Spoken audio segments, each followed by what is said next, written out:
Good afternoon, everyone. Welcome to another episode of Spilling Tea. I'm your host, Tiffany Daniels. We'll get to the JRC in a moment. First, brief disclaimer. If you're unfamiliar with the Stop the Shops campaign or the campaign against the troubled teen industry, all pertinent links are going to be right there in the description box for you. So should you like to do a deep dive on either subject, you should definitely be able to do so. Trigger warning, this channel is marked not for kids for a reason. First, we do use profanity, and we do talk about places like the Judge Rotenberg Educational Center or Agape Boarding School for Boys. You're going to hear vivid descriptions of and catch clips of surveillance footage of people with mental health issues and disabled people being tortured and abused. If you've got someone that is 16 and younger in the home and they are watching this, parental supervision very much advised. Alright guys, you know the drill. These are a little bit shorter because I'm trying to knock out more than one at once. So, let's go back to where we left off yesterday. So, this comment says, I am an autistic individual who had a family member who underwent electric shock therapy, and I believe ESDs are abuse. Okay, I understand that, but ECT and ESD are not the same animal. Now, can there be complications from ECT? There can be complications with anything. Name it. Even a smile can cause complications.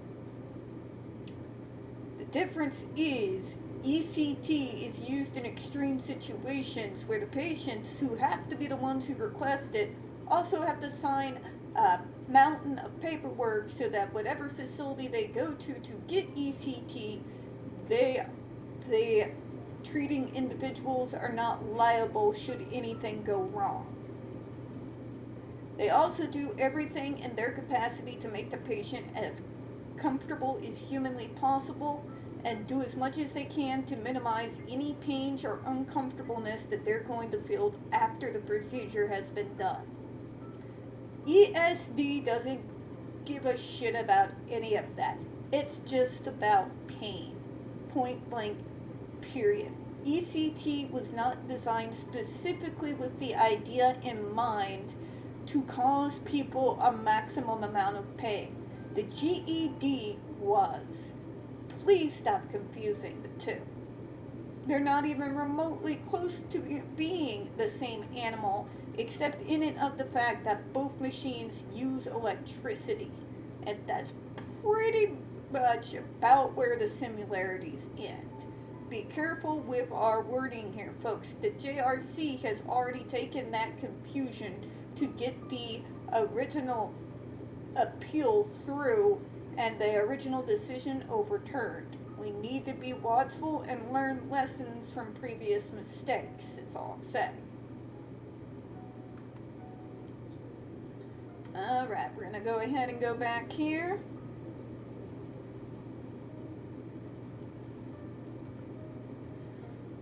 Alright, here we are. This one says, my name is Natalie and I'm autistic with low support needs. And I have worked as a caregiver for autistic people with very high support needs.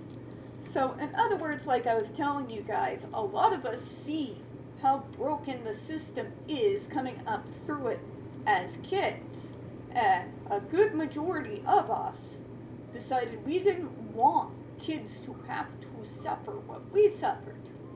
So a lot of us have gone through the service system, later on eventually end up within the field itself. It happened with me, looks like it's happened with Natalie.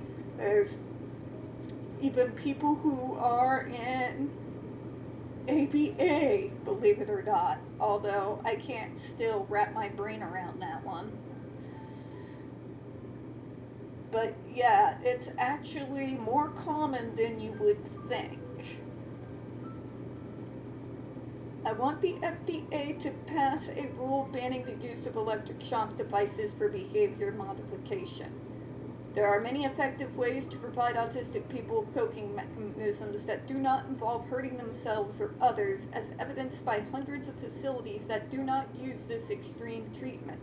And about those other facilities, they tend to live in reality and understand the fact that not all of these behaviors are going to disappear 100%.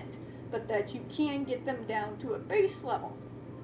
So when you operate within the realms of reality while still respecting the autonomy and the human dignity of the patient, you're on the right track. There's work to do, of course, but you're on the right track.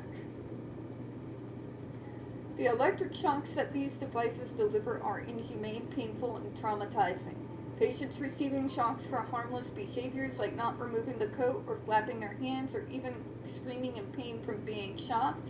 The UN condemned this treatment as torture, and its use is opposed by the disability advocacy groups like Community Alliance for Ethical Treatment of Youth, Disability Rights International, and the Autistic Self-Advocacy Network, or as we more affectionately know them here on this channel as ASAN.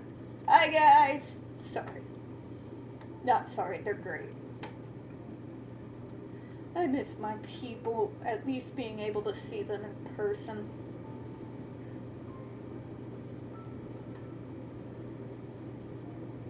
Alright, we're going to do one more here and close out for this video. This one's short, sweet, and straight to the point here. It says, I want the FDA to ban the use of electric shock devices. The use of electric shock devices on people is inhumane, and the UN has classified it as torture. Using electric shock devices to cause people severe pain is not helpful. Thank you. Any more than spanking was when I was a kid. It actually leads to more misbehavior, and even that bad behavior intensifying. The FDA should ban the use of electric shock devices.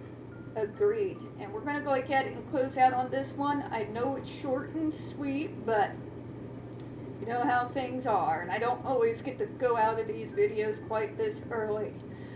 We don't get very many views on this channel. The few we do get do tend to get removed from time to time. Please don't forget to hit the like button, hit subscribe, don't forget to hit the comments, and make sure you're still set up for notifications. We're going to be coming back with another episode of Down the Rabbit Hole on Friday, and another episode for the Snake Oil Salesman series on Sunday. We don't want you missing anything. I do appreciate your time, and as always, folks, we here at Spilling Tea absolutely do. Hope you have a good one. I'll see you all here in a few minutes. Bye-bye, everyone.